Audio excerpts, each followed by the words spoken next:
Have you ever pondered the mysteries hidden beneath the stone floors of ancient cathedrals? Or considered what becomes of royalty when time, not enemies, emerges as the ultimate conqueror? This is the haunting, captivating, and unforgettable tale of Queen Elizabeth Thun, not during her life but after her death. Elizabeth Tudor, widely known as Queen Elizabeth I, was far more than a monarch. She personified an entire era. Her name alone evoked devotion, fear, respect, and at times hatred. She was Gloriana, the Virgin Queen, the last Tudor ruler who governed England for 44 years through uprisings, wars, religious turmoil, and the darkest threats Europe could unleash. She defied the formidable Philip II of Spain, crushed the overwhelming might of the Spanish Armada, and guided England through internal chaos into a magnificent period of discovery, artistry, and empire. Yet, even Gloriana, with all her intelligence and influence, could not escape her deepest dread. What would happen to her body after death? Beneath the painted visage and ornate gowns lay a woman profoundly troubled by her mortality. Throughout her reign, Elizabeth was surrounded by death, assassination plots, betrayals, family intrigues, and the continual menace of foreign invasion. She witnessed how swiftly queens could lose their power, how even family members could transform into dangerous adversaries. Her own cousin, Mary, Queen of Scots, had once challenged her for the throne, and had paid with her life. Elizabeth had authorized that execution herself, though she maintained a calm and composed exterior in public when making that decision. The fear haunted her until her last moments, but nothing terrified Elizabeth more than the dreadful treatment her body would endure. Following her passing in the 16th century, embalming was far from a gentle or respectful practice. It was brutal, intrusive, and violent. The human body was regarded like a machine that needed to be dismantled. Once deceased, the body was placed on a cold stone slab devoid of warmth or compassion. The flesh was cut open using long, piercing blades. The vital organs, the heart, liver, lungs, stomach, and intestines, were extracted by hand. To postpone the inevitable decay, the empty cavity was filled with strongly fragrant herbs and spices such as cloves, cinnamon, myrrh, and other expensive materials. These were not for respect or ceremony, but meant to combat the terrible odor of decomposition that was to come. In her last hours, Elizabeth pleaded that her remains be spared this treatment.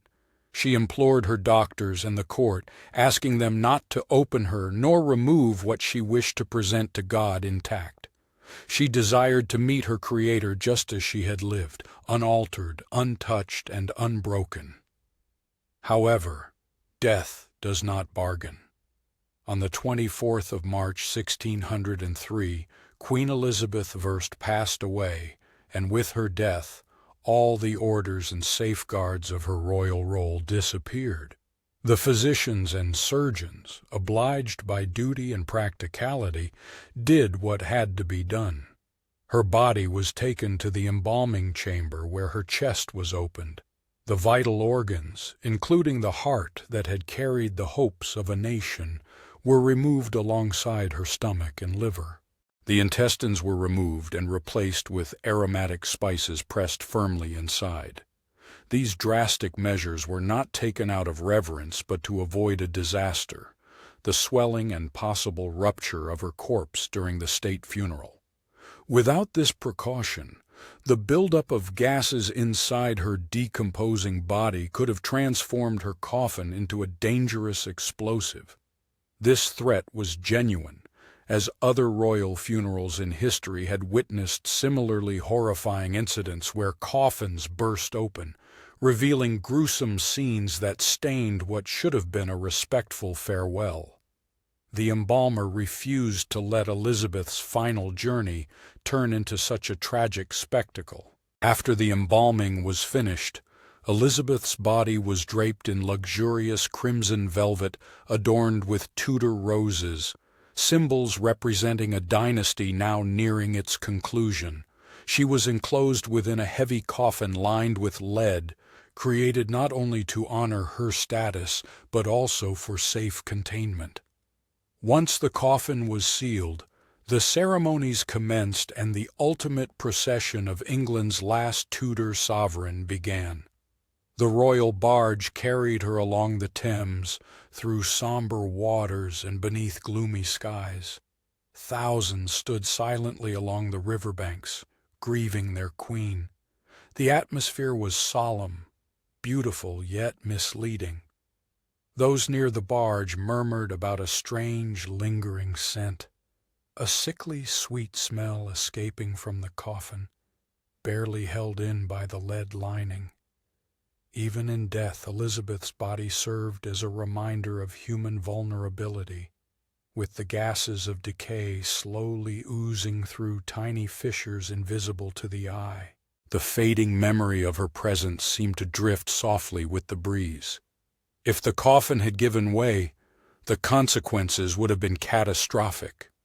The lead casing had cracked under immense strain. England would have faced a horrible scene. The sudden detonation of its most venerated queen's final resting place, her remains scattered before the public. Yet the coffin endured just enough. Elizabeth was laid to rest at Westminster Abbey.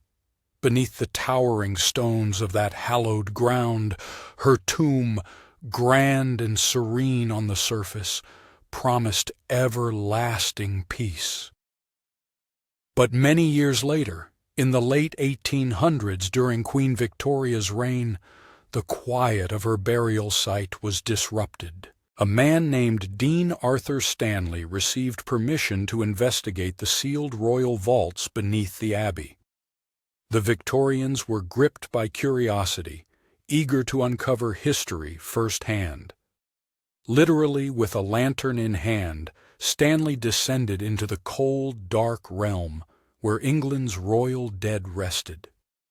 The air was heavy with centuries-old scents. The walls absorbed the silence tightly. Upon entering the chamber where Elizabeth was entombed, he did not find the splendor of a queen, but instead the ravages of time. The once exquisite coffin had crumbled, the wooden panels had decayed into dust, the luxurious velvet cover had faded and grown fragile. Even the lead, designed to endure forever, was bent and distorted under the slow pressure of decay within.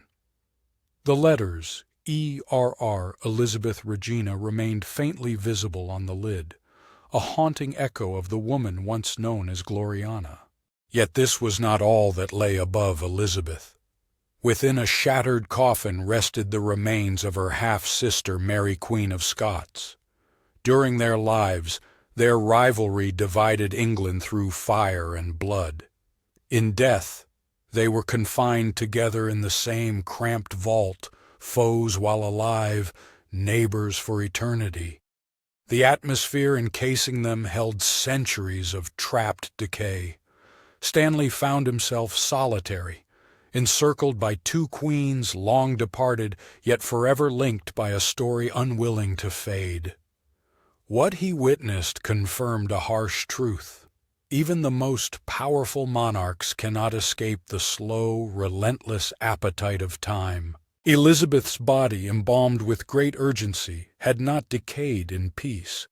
Internal gases had cruelly continued their destructive work. The coffin swelled unnaturally, its velvet tarnished, the wood disintegrated.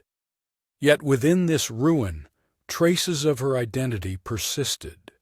The Tudor rose, the faded embroidery, the immense weight of legend lingering amid dust and silence. Above ground, the world moved forward. Tourists wandered across Westminster Abbey's smooth marble floors, unaware of the presence beneath them. They admired its beauty, its music, and its grandeur, yet under the stones lay a different tale, not of glory but of deterioration. A coffin rotting, swelling, fragile, still containing the remains of a queen who once commanded vast oceans. Elizabeth's tomb transcends being just a monument. It is a message inscribed not in stone but by the passage of time. It serves as a solemn reminder that even the most majestic rulers must eventually yield to the earth, that velvet decays and lead bends. Every mortal body, regardless of noble blood, eventually yields to nature's inevitable grasp. However, her legacy persists through literature, artworks, and the narrative of a period she shaped. The body that was once draped in gold now lies within a silent tomb, its splendor faded after countless centuries of obscurity. Elizabeth I, known as the Virgin Queen who led armies and outsmarted monarchs, now rests shattered and fragmented. Time remains the ultimate sovereign, and no one, not even a queen, can surpass its dominion.